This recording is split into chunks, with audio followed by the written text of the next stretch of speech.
They thought I was just an old widow with nothing but a small house and a simple life.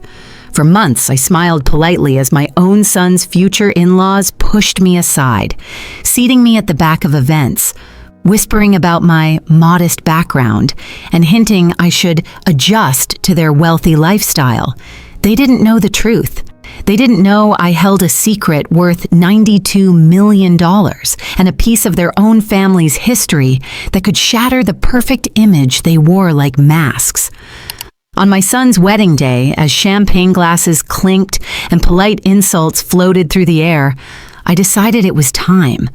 Time to reveal who I really was and remind them that respect isn't something money can buy. I never imagined that grief could be so heavy. It wasn't just in my heart, it lived in my bones, in the quiet rooms of my house, in the way the air seemed thicker without Edward's laughter. For 40 years, he had been my partner, my compass, the man who could fix a leaky faucet with one hand and calm my nerves with the other. At 68, I thought I knew every story, every secret we shared. But life has a way of showing you that even after decades, people you love can still surprise you. 3 months after Edward's funeral, I found myself in the attic, sorting through boxes of old sweaters, yellowed photographs, and the quiet ghosts of our life together. That's when I noticed his old leather briefcase tucked behind a stack of dusty medical journals. It was heavier than I remembered. When I opened it, there was no paperwork, no documents from the hospital where he'd worked. Instead, inside a side pocket, my fingers brushed against cold metal. It was a key. At first, I thought it was for some old lockbox at home, but etched along its side was Charleston First National, Box 311. My chest tightened. Edward and I never had a safety deposit box, or at least I didn't think we did. The next morning, I walked into the bank, the cool marble floors echoing under my sensible shoes. The young teller, a polite man with kind eyes, recognized my name on the system. "Mrs. Ellis," he said softly. "This way, please." The metal box slid across the small table, and as I turned the key, my hands trembled. I told myself it was probably old insurance papers, maybe a few savings bonds Edward forgot to mention. But when I opened the lid, my breath caught in my throat. Inside was a neatly stacked pile of documents, bank statements, investment portfolios, and stock certificates. My eyes darted to the numbers printed on the summary page. $92,412,000. I gripped the paper so tightly my knuckles turned white. Edward? My Edward, who clipped grocery coupons and patched the knees of his own work pants, had quietly built a fortune that could have bought 10 houses like ours. And then I saw the envelope. My name was written on it in his steady, familiar handwriting. Margaret. With trembling fingers, I opened it. My dearest Margaret. If you're reading this, it means I'm no longer there to explain in person. For years, I invested in small projects, medical patents, and companies I believed in. I didn't tell you because I never wanted this money to change the way we lived. We had everything we needed: love, family, and dignity. I also didn't tell Daniel because I wanted to see the kind of man he would become without wealth in his pocket. My wish is for you to hold this secret until you know it's time. Time will reveal people's hearts better than money ever could. With all my love, Edward tears blurred my vision. This wasn't just money. This was trust. This was Edward's way of asking me to guard something precious, not just for myself, but for our family's legacy. But as I set the letter down, something else caught my attention. Beneath the stack of financial papers was a slim, black notebook. Its cover was worn, the edges frayed as though it had traveled through many hands. When I opened it, I saw page after page of names. Some I recognized, old neighbors, former colleagues, people from the church. Others were strangers. At the top of each page was a date, an amount of money or a description. Loan for tuition, medical expenses, business investment. These weren't debts Edward owed. These were debts owed to him. It hit me like a cold wave. Edward had been quietly helping people for decades, without fanfare, without expecting recognition. And judging from the lack of returned payments or notes of thanks, most of them had never repaid him, maybe not even remembered the help. I flipped through the pages slowly, my heart tightening as I realized just how many people had leaned on Edward in times of trouble. And then my fingers froze over one particular name. Caldwell. Not just Caldwell. Charles Caldwell. The name tugged at my memory. I had heard Daniel's fiancee, Vanessa, mention her father's name more than once. Her family owned Caldwell Partners, a wealthy investment firm. And here it was, written in my husband's careful script. Loan, 1987, $250,000. Emergency capital for business restructuring. I leaned back in my chair, the edges of the room blurring as my mind spun. Edward had helped save Caldwell Partners decades ago. Without him, who knows if their empire would even exist today? And now, their daughter was about to marry my son. I closed the book slowly, my pulse steadying as a strange clarity washed over me. This wasn't just about money anymore. This was about legacy, respect, and perhaps justice. For now, I tucked the notebook and the letter back into the box. The $92 million would remain a secret. So would the names, but I knew one day the right moment would come to reveal the truth. Not just about the fortune, but about the debts that were long forgotten. And I had a feeling that moment was coming sooner than anyone expected. I drove home from the bank with the box locked carefully in the passenger seat, as though Edward himself were sitting there. Every stoplight, every turn, my mind was replaying his words. Time will reveal people's hearts better than money ever could. That night, I couldn't sleep. I sat in Edward's recliner with the black notebook on my lap, the house so quiet that the hum of the refrigerator felt deafening. I began reading through the names again, one by one. Each name carried a memory, or a story I had never heard. There was Grace Thompson, the single mother from church whose son went to college on a mysterious scholarship. There was Michael Rivera, a small-town mechanic who'd survived a devastating fire and reopened his shop within months. Edward's help was hidden in each of these stories like threads no one saw. And then there was me, sitting there realizing I had lived beside a man who was quietly building not just wealth, but a web of kindness across decades. The longer I read, the heavier it felt. It wasn't just generosity, it was sacrifice. There were years when Edward worked double shifts, years when he wore the same winter coat season after season. I had thought it was because we didn't have much, but now I saw it was because he had chosen to give quietly, knowing we would still manage. I thought about the nights I lay awake worrying about Daniel's tuition, the extra shifts I picked up at the hospital to cover bills. I had blamed myself for not providing more, but all along, Edward had been investing, not just in companies, but in people. And so many of those people had vanished from our lives. No calls, no letters, no repayment. It made my chest ache, not because we needed the money, but because I wondered, had anyone ever truly appreciated what Edward had done for them? Then I turned another page, and my breath caught. Caldwell, Charles. The entry was neat, just like the others. Loan, 1987. $250,000. Emergency capital for business restructuring. It was the same name I'd noticed earlier at the bank. But this time, staring at it in the quiet of my home, the weight of it hit me differently. Vanessa Caldwell, Daniel's fiancée. The charming, polished young woman whose family name was spoken with reverence in Charleston's wealthiest circles. Her father's entire career might have been saved by my husband's generosity. I sat back in the recliner, the old leather creaking under me. A wave of memories washed over me. The first time Daniel had brought Vanessa home, the way she had looked around our modest living room, the faint but unmistakable pause when she noticed the worn furniture. She had been perfectly polite, but I had felt something in her tone, the same something I'd heard from her parents when we'd met briefly at a charity dinner. Measured words, polite smiles, but an invisible wall between them and me. And here in my lap was the truth. That wall might not even exist if not for my husband. I felt a flicker of something then. Not anger, not yet. Something quieter, a knowledge. I could have called Daniel that very night, told him everything. I could have walked into the Caldwell home the next day, handed Charles Caldwell a copy of this page, and watched his expression crumble. but Edward's words echoed in my mind. Time will reveal people's hearts better than money ever could. I closed the notebook gently. It wasn't time yet. I wanted to see for myself. I wanted to watch how they treated Daniel, how they treated me, how they spoke when they thought the balance of power was entirely in their favor.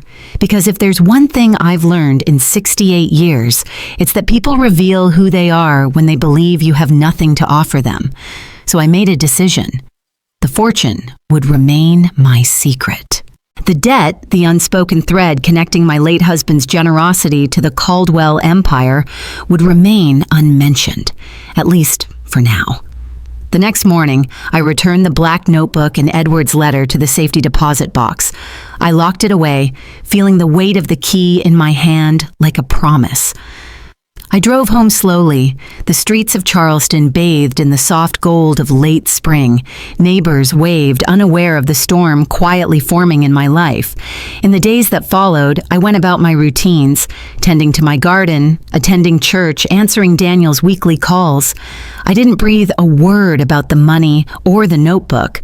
But every time Daniel mentioned Vanessa, every time her name came up in conversation, a small voice inside me whispered, "Watch, listen, time will tell."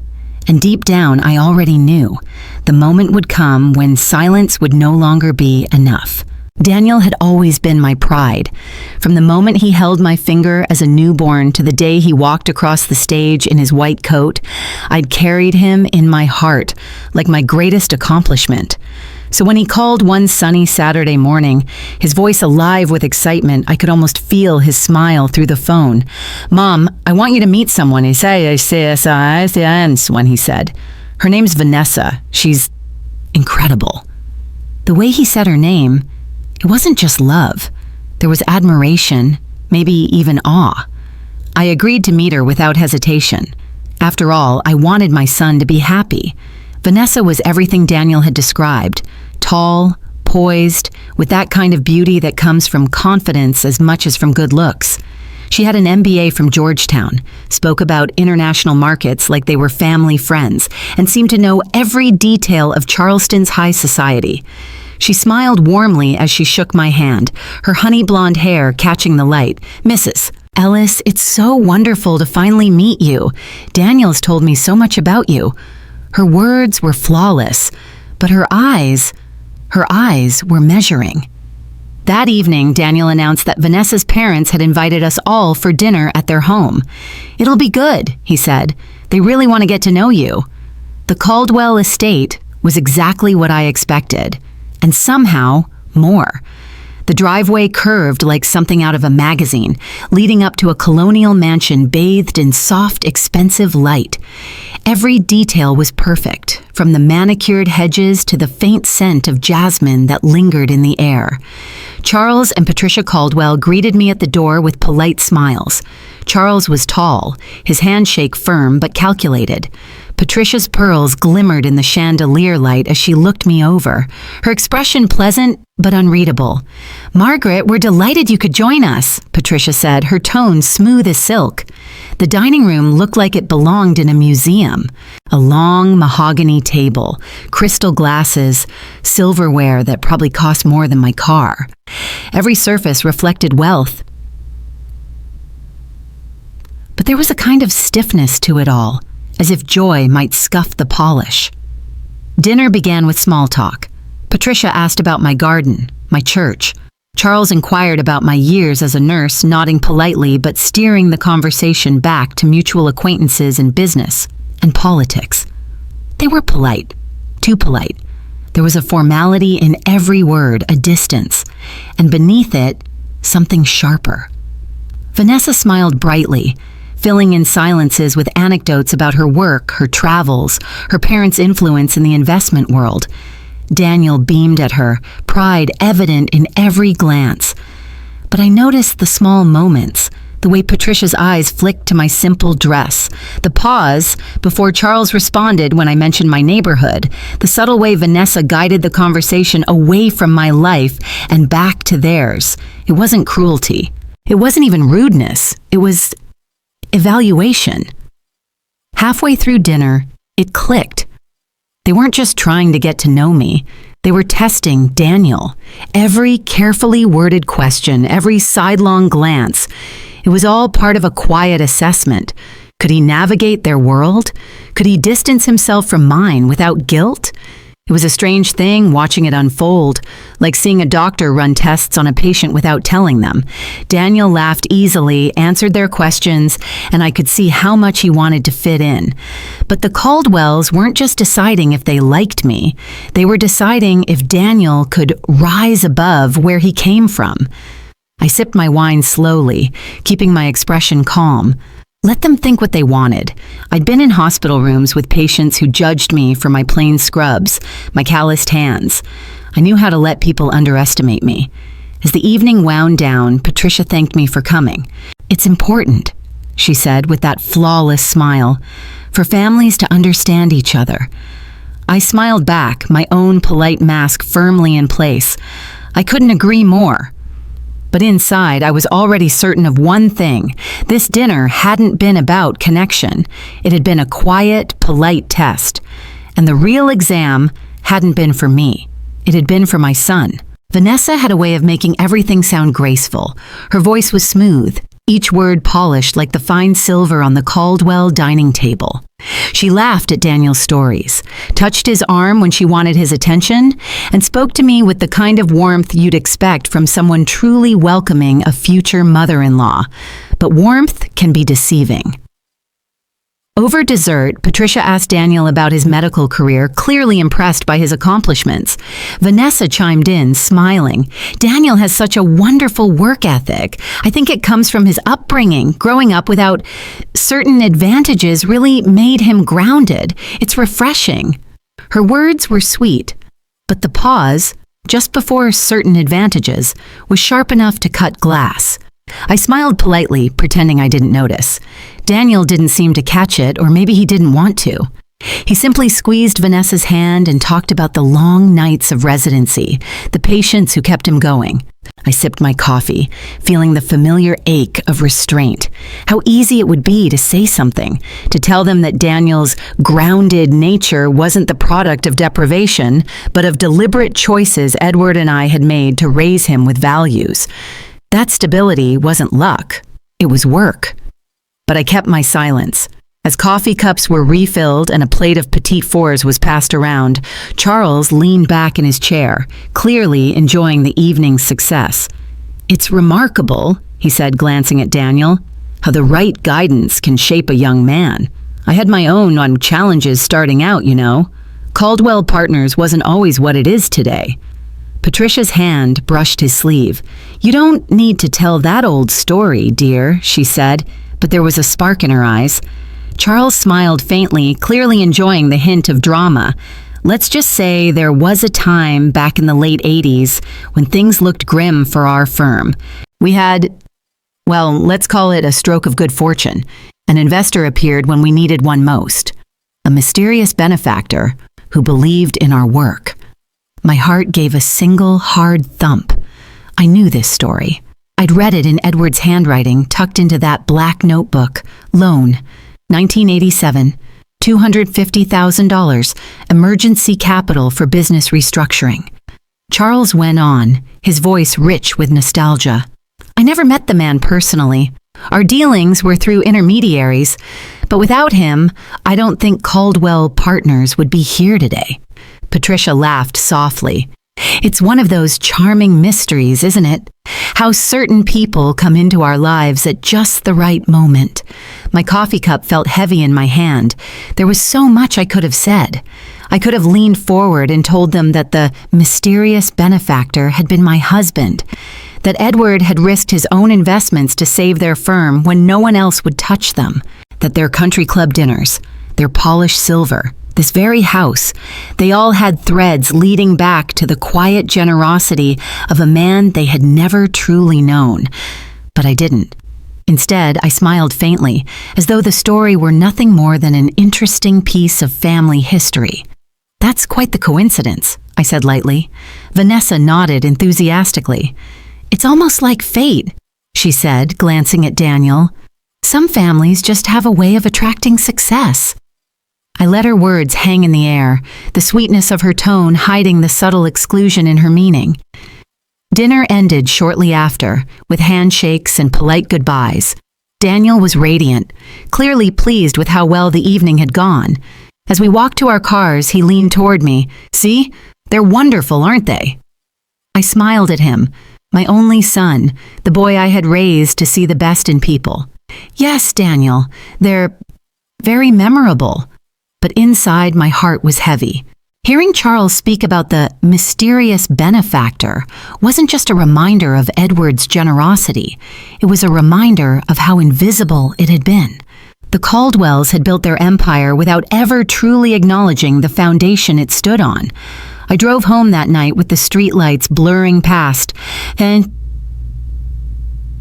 my thoughts circling the same truth. There would be a time to speak, but not tonight. For now, I would watch, I would listen, and I would wait. Because the thing about polished smiles is that eventually they crack. The call came on a Thursday evening. Daniel's voice was bright, almost too bright, as he said, "Mom, we've been talking about the wedding.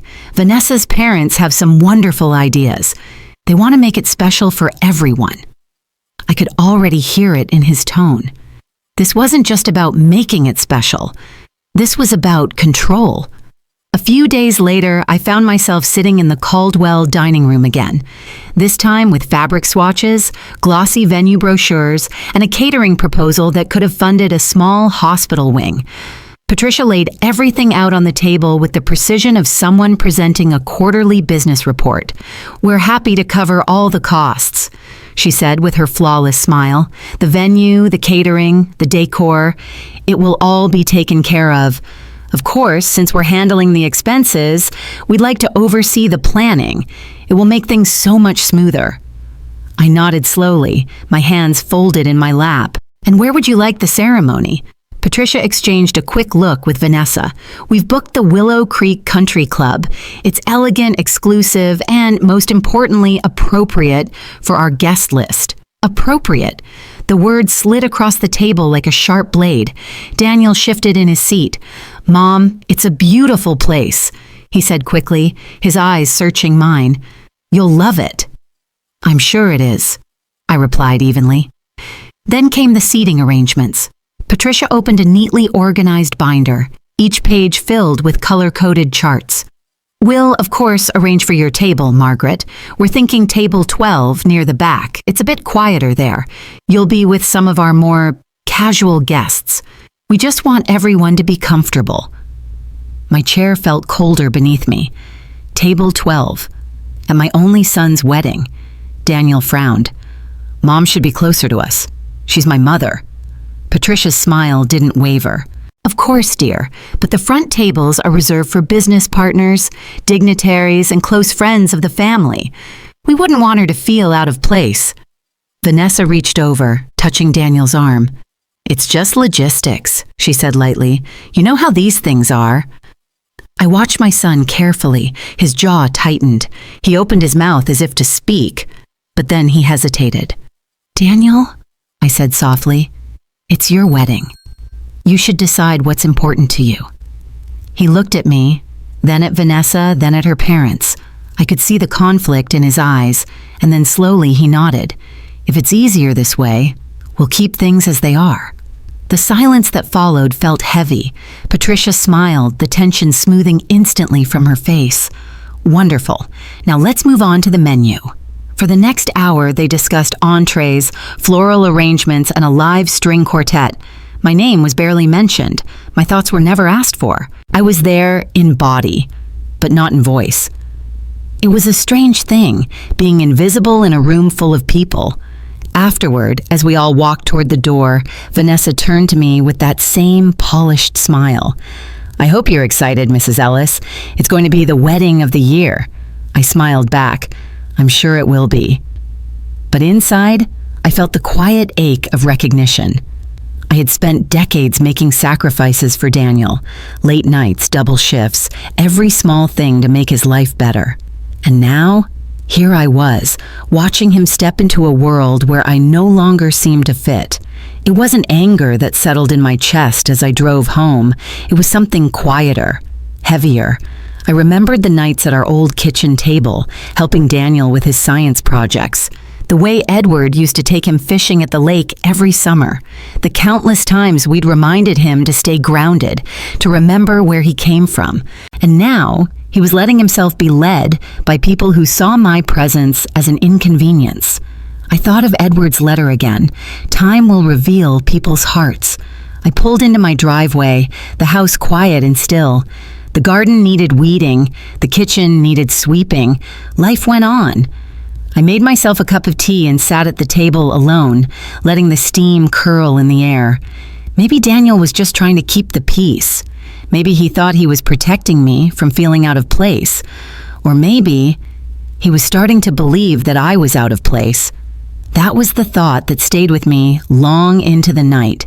The first time the invitation came, I thought it was a mistake. A sleek envelope arrived at my door, embossed with gold lettering. Willow Creek Bridal, invitation to fitting. I assumed it was for Vanessa's dress fitting, but when I called to confirm, the assistant chirped brightly, "Oh no, Mrs. Ellis, this is for your attire. You've been scheduled for a guest fitting at 3:00 p.m. on Thursday." "Guest fitting?" I asked. "Yes, for the wedding guests. We'll make sure your dress is tasteful and appropriate for the venue." Appropriate. There was that word again. I hung up, the edge of the invitation still between my fingers. Mother of the groom wasn't a guest. At least it never used to be. Still, I went. The boutique was all marble floors and soft lighting, the kind of place that smells faintly of champagne and expensive perfume. A saleswoman met me at the door, smiling as she led me toward a rack of dresses. Elegant, yes, but clearly designed to blend in, not stand out. "These will be perfect for your seat location," she said cheerfully, unaware of the sting in her words. I tried on 3 dresses, each more understated than the last. As I stepped into the third, I caught my own reflection in the mirror, a woman who had given everything for her son, now standing in silk chosen to make her invisible. The saleswoman adjusted the hem. "There," she said, stepping back to admire her work. "Simple and refined. Exactly what Mrs. Caldwell envisioned for you." I smiled faintly, my heart a mix of ache and steel. After the fitting, I stepped outside into the cool Charleston air, the sound of my shoes tapping softly against the cobblestone. I had intended to head straight home, but as I walked past the Willow Creek Country Club, the venue, I noticed a line of black cars parked neatly outside. Curiosity tugged at me. I slipped quietly through the side entrance I knew from charity events Edward and I had attended years ago. The corridors smelled faintly of polished wood and expensive cigars. Voices drifted from one of the smaller meeting rooms. I recognized them immediately. Charles Caldwell and a man I'd seen at more than one fundraising gala, Judge Harold Bennett. I paused just outside the door, their voices clear through the slightly ajar opening. "Daniel's a fine young man," Bennett was saying, "but the Ellis name, well, you know how these circles work." Charles gave a short laugh. "Exactly. That's why we're managing the optics carefully. Margaret is respectable, of course, but the Ellis family's background doesn't align perfectly with the image we want to project." The image. The word tasted bitter even just hearing it. Bennett lowered his voice. "And there's no concern about her interfering?" Charles chuckled. "She's cooperative enough. We're keeping her comfortable at a distance. Table 12, appropriate attire. She understands her place." I felt something shift in me then, not just hurt, but a deep, quiet anger. For weeks I had watched them maneuver, all under the banner of elegance and hospitality. But this was something different. This was strategy. They weren't just excluding me, they were shaping the narrative, carefully hiding anything that didn't fit their perfect picture. And in their eyes, I was something to be hidden. I stepped away quietly, my heels soundless on the thick carpet. My heart was steady, my mind clear. For the first time since Edward's death, I felt a familiar resolve rising in me. This wasn't just about seating charts or dresses. This was about respect, about truth. Edward's black notebook came to mind, the list of names, the debts, the one entry in particular that tied directly to Charles Caldwell. They thought I was invisible. They thought my voice didn't matter. But they had forgotten something. Silence is not weakness, and I had no intention of remaining silent forever. As I drove home, the oak-lined streets of Charleston passing in a blur, I began to think about timing, about how and when the truth would come to light. For now, I would keep my place. I would wear the dress they chose, sit at table 12, smile politely at their carefully curated guest list, because the moment to speak was coming. And when it did, they wouldn't see it coming. The morning of the wedding arrived with skies so clear, it felt as if even the weather had been scripted by the Caldwell family. Charleston's air was warm and sweet with early summer, the sunlight spilling golden over the manicured lawns of the Willow Creek Country Club. I parked my modest car alongside rows of black sedans and polished luxury vehicles. The valet smiled politely as I stepped out, his gaze flicking briefly over my dress. Simple, refined, exactly as Patricia had envisioned. Inside, the venue looked like something from a magazine. White roses climbed every column, crystal chandeliers scattered light like stars, and a string quartet played softly in the corner. It was grand, yes, but it felt staged. Like every smile, every note of music was part of a performance. A wedding of masks, guests mingled in clusters, glasses of champagne in hand. Waiters glided between them like shadows, offering canapes that looked too perfect to eat. "Mrs. Ellis!" A cheerful attendant greeted me. "We have your seat ready." I followed her through the crowd, weaving past tables draped in white linens and glittering with silverware. And then I saw it. Table 12, tucked neatly at the edge of the room. The chairs were filled with people I didn't recognize. An elderly couple who looked mildly confused about where they were, a young man who seemed more interested in his phone than the event, and a few guests who, like me, had clearly been placed far from the spotlight. I smiled politely, taking my seat. It was exactly as Patricia had planned. From table 12, I could see the head table clearly. Daniel sat there, radiant in his tuxedo, Vanessa glowing beside him. Patricia and Charles flanked them, every movement elegant and deliberate. It looked perfect, just as they wanted the world to see. As the ceremony began, I listened quietly, my hands folded in my lap. Vows were exchanged, rings slipped into place, and polite applause filled the air. My heart ached with pride for Daniel, even as I felt the distance between us as sharply as the space between our tables. When the reception started, conversations rose around me. The guests at my table chatted amiably about travel, investments, and grandchildren. I smiled, nodding when appropriate, but my thoughts were elsewhere. And then I heard a voice. "Margaret Ellis? Is that really you?" I turned, and for a moment my mind scrambled to place the face. A tall man in a tailored suit stood there, his hair silvered at the temples, his eyes bright with recognition. "It's been decades," he said, smiling warmly. "You probably don't remember me, but you saved my life." I blinked, the memory beginning to surface. "Mr. Porter?" "James Porter," he said with a laugh. "Back when I was just a foolish 20-something who thought he was invincible. You were my nurse after the car accident, the one that nearly killed me. You stayed by my bed when the doctors didn't think I'd make it through the night." I remembered now. The long hours, the careful monitoring, the way I'd fought to keep him stable until surgery. At the time, he'd been just another patient, one of many whose lives I'd tried to protect. "I never forgot what you did for me," Porter continued. "I told myself that if I ever got the chance, I'd repay that kindness somehow, and I think that chance might have just walked back into my life." I smiled faintly. "You owe me nothing, Mr. Porter. I was just doing my job." He shook his head. "It was more than that. You went above and beyond when no one else believed I'd make it. I've built a life since then, a business, a family. And none of it would have been possible without you." His sincerity caught me off guard. For so many years, my work as a nurse had been about quiet service. no applause, no acknowledgement. To hear someone remember decades later was like a crack of light through a long closed door. Porter glanced toward the head table, then back at me. "I can see you're not exactly at the center of the celebration," he said, his voice lowering slightly. "If there's ever anything I can do for you, anything, just say the word." I hesitated, the words forming in my mind before I could stop them. "There may come a time, Mr. Porter, and when it does, I'll let you know."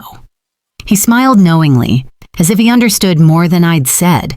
As he returned to his table, I looked back at the head table where the Caldwell family laughed and toasted, their masks firmly in place. They thought I was invisible. They thought I had no voice. But the truth has a way of finding the right moment. And perhaps, just perhaps, my moment was coming. The reception hall glowed beneath the soft gold of the chandeliers. Laughter floated in the air, glasses clinked, and the room buzzed with the careful choreography of celebration. Every detail, the music, the flowers, the speeches, was perfectly in place, just as Patricia Caldwell had orchestrated. I sat at table 12, smiling politely as servers refilled glasses, and the head table became the center of attention. Vanessa glowed like a magazine cover. Daniel looked both proud and slightly overwhelmed, and Patricia, with her flawless posture and practiced grace, looked like she was hosting a gala rather than her daughter's wedding. When she stood, the room hushed. Patricia raised her glass, the stem catching the light like crystal fire. "Good evening, everyone," she began, her voice carrying easily over the quiet. "Charles and I are so honored to welcome you all here today to celebrate this beautiful union." When Vanessa first introduced us to Daniel, we were struck by his dedication, his professionalism, and his sincerity. These qualities are rare in this world, and we knew instantly that our daughter had chosen well. The guests murmured in approval. I could see Daniel smiling, his hand resting on Vanessa's. Patricia's smile warmed, though there was something just beneath it, a careful choice of words waiting to be delivered. Of course, joining two families is never without its challenges. We come from different worlds, different experiences, and yes, different expectations. But that is what makes today so special. It's an opportunity for all of us to grow, to adapt, and to embrace the changes ahead. Her gaze swept the room, pausing just long enough to glance toward the outer tables. We know that with time, Daniel and his family will come to feel completely at home in this new circle. Adjusting to a new lifestyle can be a challenge, but with patience and openness, we will all find our place together. It was said with a smile, every syllable polished, but I heard the message clearly. Daniel's family will adapt to us, not the other way around. Polite laughter rippled through the crowd, glasses were raised, the toast ringing out like a formal welcome and a subtle boundary. I lifted my own glass, my expression calm. Years as a nurse had taught me how to keep my heartbeat steady even in the middle of chaos. But inside, a quiet resolve was building. As the applause faded and Patricia resumed her seat, I felt my phone buzz in my clutch. I glanced down, the soft glow of the screen illuminating a name that made my eyebrows lift. James Porter. I couldn't help overhearing some of that speech, the message read. "If you'd like to make a statement of your own tonight, I can arrange a small surprise. All I need is your word." I looked up at the head table. Patricia was smiling again, laughing softly at something Charles whispered in her ear. Daniel seemed unaware of the subtle condescension woven into his mother-in-law's words. My thumb hovered over the phone. I could ignore it, let the night pass as planned, quietly, politely at table 12. That had been my intention all along. Watch, wait, and reveal the truth when the time was right. But maybe the time was right. I looked back down at the phone. My fingers moved almost of their own accord. "What kind of surprise?" I typed. The reply came almost instantly. A very public reminder that respect goes both ways. It will be subtle, elegant, but impossible to ignore. You have my word, it will be dignified. I thought about Edward's letter, about the black notebook in the safety deposit box. I thought about the way Patricia's voice had wrapped around the word adjust, like it was an invitation when really it was a dismissal. And I thought about Daniel, My Daniel, sitting at that head table, surrounded by people who believed his mother belonged in the shadows. I typed 2 words, "Do it." Porter's reply came with a single checkmark. Consider it done. The band began to play again, a lively tune that drew guests to the dance floor. I sat quietly, watching as the celebration flowed around me. My moment wasn't here yet, but I could feel it approaching, like the steady swell of a tide. Across the room, Porter caught my eye from his table. He gave a barely perceptible nod. Something was about to happen. For the first time that evening, I didn't feel invisible. The music softened as the band shifted to a quieter melody, signaling the transition to speeches. I watched from table 12 as Charles stood to thank the guests, followed by a brief, polished toast from Daniel. Vanessa glowed beside him, her hand resting lightly on his arm, the image of grace and confidence. Then came Patricia again, her smile as flawless as it had been all evening. She spoke about love, about family, and again about the beautiful blending of worlds. It was the kind of speech that drew polite applause and left no one offended, unless they were listening closely. My phone buzzed again. A single text from James Porter, "Your moment is ready." I slipped the phone back into my clutch and took a slow sip of water, my pulse steady. Patricia finished her toast, raising her glass to another round of applause. As the room settled back into its hum of conversation, I pushed my chair back quietly. The scrape of wood against the polished floor drew a few glances from nearby tables, but no one paid much attention, yet. I smoothed the skirt of my dress, took a breath, and stepped forward. "Excuse me," I said, my voice calm but clear enough to carry over the room. Heads turned. Conversation stilled. Even the band quieted, the soft notes fading into silence. All eyes moved toward me. I gave a small smile the kind nurses give to worried families before delivering news that will change everything. "I hope you'll forgive me for interrupting," I began, "but I'd like to say a few words." Patricia's smile stiffened. "Of course, Margaret," she said, her tone warm but edged with surprise. "We'd love to hear from Daniel's mother." I took a few steps closer to the head table, the soft click of my heels punctuating the silence. "I've been sitting here tonight watching this beautiful celebration, feeling grateful to see my son so happy," I said. "It's an honor to be here, surrounded by so many accomplished people. And as I look around, I can't help but think about the way lives intersect in unexpected ways." I turned slightly, letting my gaze sweep the room. Sometimes those intersections are small, an introduction, a shared meal, a kind word, and sometimes they change everything. I let that settle for a beat. "Many years ago," I continued, "there was a company called Caldwell Partners, a fine company, respected today, but there was a time, back in the late 80s, when things were very different, when the company stood on the edge of collapse." I saw the faintest flicker of discomfort pass over Charles Caldwell's face. In that difficult time, someone stepped in, a benefactor, quiet, discreet, with no desire for public acknowledgement. That person provided the support needed to save the company and allow it to become what it is today. There was a rustle among the guests.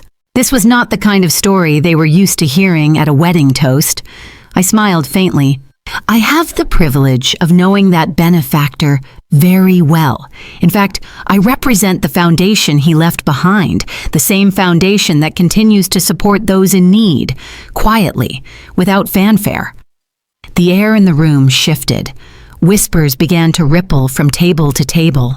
I looked directly at Charles Caldwell. His face had gone pale, his eyes fixed on me as though he'd just recognized something he'd overlooked for decades. "Yes," I said softly, "Caldwell Partners was saved by a man who believed in second chances. That man was my husband, Edward Ellis." A sharp gasp came from the head table. Vanessa's eyes widened, her mouth opening slightly as if to speak, but no words came. Charles sat frozen, his posture perfect, but his expression betraying him. "My husband never asked for repayment. He never asked for recognition. All he wanted was to see others succeed, to build a life where good work could continue. And tonight, I thought it was time that story was known. Not to embarrass anyone, but because truth deserves its place in the room. I stepped back slightly, letting the words hang in the air. For the first time that evening, the perfect masks at the head table began to crack. The room had fallen into an uneasy silence, the kind that comes when everyone feels the ground shift beneath them, but no one dares move. I let my gaze move slowly from Charles to Patricia, then to Vanessa, and finally to Daniel. My son's expression was a mixture of shock and dawning realization, as though he was only now seeing the invisible threads tying his life to mine. I smiled faintly, but my voice remained steady. I share this tonight not to claim gratitude, nor to diminish the beautiful celebration we are having. I share it because I think it's important that truth and respect have their place, even in rooms as beautiful as this one. There was a pause, the air thick with whispers. I reached into my clutch and pulled out a single sheet of paper, neat, precise, familiar. "This," I said, holding it lightly, "is a current statement from one of the accounts in the foundation my husband left me. It is one of many, but this one is simple to understand." I glanced at Daniel, then back at the room. It shows a balance of $92 million, quietly invested, carefully tended, for decades. Money that I have never needed to boast about, because my worth, and the worth of my family, has never depended on anyone's approval. A murmur swept through the crowd. I saw a few eyes dart between me and Patricia, as if recalibrating their understanding of the woman at table 12. I lowered the paper gently. The reason I share this now is not to flaunt wealth, but to make something very clear. I have no need for the Caldwell name to elevate me. My husband's legacy, my own life, and the future I continue to build, they are already secure. Patricia's hands were folded tightly in her lap. Her smile, though still present, had turned rigid. I took a step closer to the head table, my heels clicking softly on the polished floor. "In fact," I continued, my tone even, "there is something else you may not know. Alongside the loan that saved Caldwell Partners, my husband quietly purchased a small but significant share of the company. He never sold it." The words landed like a quiet explosion. Charles shifted in his seat, his posture tightening. "That share," I said, "has grown over the years. It remains in my possession, and it has always been my choice to remain silent about it. But I think it's worth noting tonight that the success we are all celebrating, the success that allowed this evening to be as magnificent as it is, rests in part on the foundation my husband built." For a long moment, no one spoke. I let the silence stretch. Then I turned to Daniel. "My son," I said softly, my voice just loud enough for the room to hear, "I hope you understand something tonight. Your worth, your dignity, comes not from who accepts you at their table, but from who you are when the room goes quiet. That is something your father and I always wanted you to carry with you." His eyes glistened, his jaw tightening. I stepped back from the head table, my expression calm, my heartbeat steady. "I have nothing more to add," I said, my voice warm but resolute. "I wish you all the happiness in the world." With that, I turned and began walking toward the door. The sound of my heels on the marble was the only noise in the room for a long moment. Conversations didn't resume immediately. The air felt charged, as if everyone was still catching up to what had just happened. I didn't look back at the head table. I didn't need to. This night wasn't about revenge. It wasn't even about proving myself. It was about leaving the truth in the open, where it could no longer be ignored, and letting those who heard it decide how they would carry it. As I stepped outside, the warm Charleston night wrapped around me. I took a deep breath, the scent of gardenias drifting from the club's manicured lawns. Somewhere inside, music had started again. Life would go on. And Daniel, my son, would have to choose which part of that life he wanted to stand in. The drive home from the country club was quiet, but not heavy. The Charleston night stretched out in front of me, the warm breeze carrying the faint scent of salt water from the harbor. My phone buzzed a few times in my bag. Likely Daniel. Perhaps Vanessa, but I didn't reach for it. Tonight wasn't about conversations. Tonight was about clarity. When I reached my house, the familiarity of it felt like an embrace. The creak of the front steps, the hum of the refrigerator, the soft light of the living room lamp, none of it had changed. And yet everything had.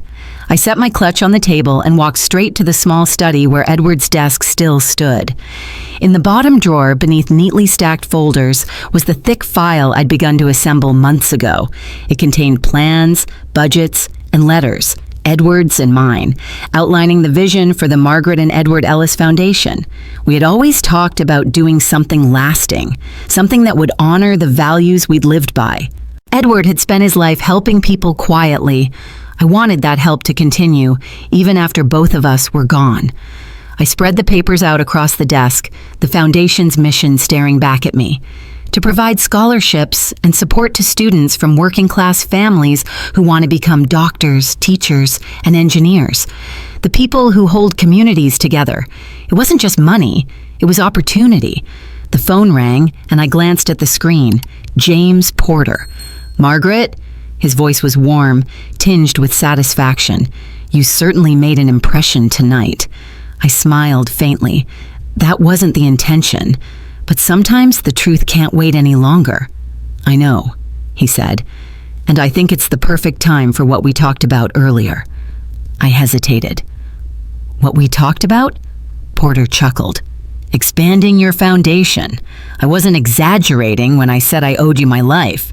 I have connections, business leaders, philanthropists, people who would want to support a mission like yours. We could take this national, Margaret. The reach could be enormous." I leaned back in my chair, the idea taking shape in my mind. "It's a generous offer, James, but my goal isn't scale, it's impact. I don't want this to become another faceless charity." "And it won't," he assured me. "But think about what you could do if the right people were involved. Full scholarships for hundreds of students, maybe thousands, not just in Charleston, but across the country." The thought stirred something in me. Edward's voice seemed to echo in my memory. "Do what matters, Margaret. Don't be afraid to dream big." "I'll consider it," I said finally. "But on one condition. Control stays with the foundation. I won't let it be twisted into something it was never meant to be."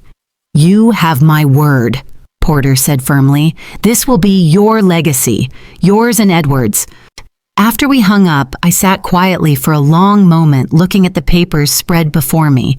The foundation was already real, but this could make it so much more.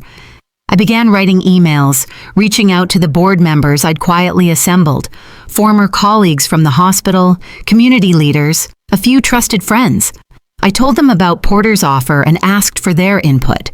By the time I closed my laptop, the clock had slipped past midnight. The house was silent, the only sound the distant hum of crickets outside. I walked to the window, looking out at the quiet street. My life had always been rooted here, in this neighborhood, in this home. But perhaps the work Edward and I started could go far beyond these streets. The Caldwells might never acknowledge the debt they owed. That was fine. I didn't need their gratitude. My satisfaction came from knowing that while they measured status in country clubs and exclusive guest lists, I was measuring mine in scholarships. Granted, doors opened and lives changed. And as I stood there, I realized something else. This wasn't just about honoring Edward anymore. It was about Daniel, too. About showing him, by example, that dignity isn't tied to someone else's approval. It's built by the work you choose to do, day after day. Tomorrow, I would meet with Porter. Tomorrow, the foundation would begin its next chapter. Tonight, I simply allowed myself to feel the weight of what was coming, and the lightness that came with knowing I was exactly where I was meant to be. 2 days after the wedding, there was a knock at my door. I wasn't surprised to find Daniel standing there, his shoulders heavy, his eyes shadowed with a weariness I hadn't seen since his residency years. "Mom." His voice broke on the single word. I stepped aside and let him in. He stood in the living room staring at the familiar walls as though he was seeing them for the first time. "I owe you an apology," he said finally. "No, more than one. I let them treat you like you didn't matter, and I didn't stop it." I studied him for a long moment. "Why now, Daniel?" His jaw tightened. Because at the wedding, I saw it. I saw everything you've been seeing for months. And then you stood up there and you told the truth. Not just about the money, but about who you are, who Dad was. And I realized I've been trying so hard to fit into their world that I forgot who I came from. His voice caught. I don't want to be that man. I don't want to lose myself trying to live by someone else's rules. I want to be part of something real. He hesitated, then looked me in the eye. I want to help with the foundation, if you'll have me. I felt a warmth stir in my chest, not because of the offer, but because I could hear the sincerity in his voice. The foundation is for people who are willing to work for something bigger than themselves, Daniel. If you mean it, then there's a place for you. He nodded, relief softening his expression. Before I could say more, there was another knock at the door. This time, I was genuinely surprised. Vanessa Caldwell stood on my porch, her usually perfect hair pulled back simply, her designer jacket replaced with a plain sweater. She looked smaller somehow, not in stature, but in certainty. "Mrs. Ellis," she began, her voice quieter than I'd ever heard it. "I owe you more than an apology. I owe you the truth." I stepped aside and she entered, glancing briefly at Daniel before turning back to me. "I didn't know," she said. "I didn't know about your husband or the loan or the shares. I didn't know how much my family owes yours. But I knew," her voice faltered, "I knew they didn't treat you the way they should have. And I went along with it. I wanted Daniel to be comfortable in my world, and I didn't stop to think about the cost." There was a long pause. "I left," she said finally. "I told my parents I can't be part of a life that measures people by how they look on a guest list. I came here because I want to do something that matters, and if you'll let me, I'd like to contribute to your foundation. It's the least I can do to start making things right." I looked at her for a long moment. This was not the polished Vanessa from the Caldwell dining room. This was a young woman stripped of pretense, standing in front of me with the uncomfortable truth of her own choices. "You can contribute," I said finally. "But understand this, Vanessa. Money is the smallest part of what the foundation needs. What matters is how you treat the people you're helping, whether you can see their worth before the world tells you it's there." She nodded, her eyes bright. "I understand." The three of us sat at my kitchen table, the same table where I had once helped Daniel with homework, where Edward had read the paper on quiet mornings. We talked about the foundation, about scholarships and mentorships, about ways to make sure it stayed true to its purpose. For the first time in months, I felt something shift. Not everything was fixed, some wounds take longer to heal, but the direction was different. As the afternoon light slanted across the room, I realized this was the legacy Edward had wanted. Not the money, not the shares, but the work and the way it could change people. Not just the ones receiving help, but the ones giving it. Before they left, I looked at both of them. "I can forgive," I said softly, "but I won't forget. That's not punishment, it's a reminder. Respect is something you live every day. It's not given once and done." Daniel nodded. Vanessa swallowed hard and nodded too. After they left, I stood at the window, watching them walk down the path together. The foundation would move forward, the work would grow, and the lesson, Edward's lesson, would remain. True worth isn't in the bank account. It's in the way we treat each other when there's nothing to gain.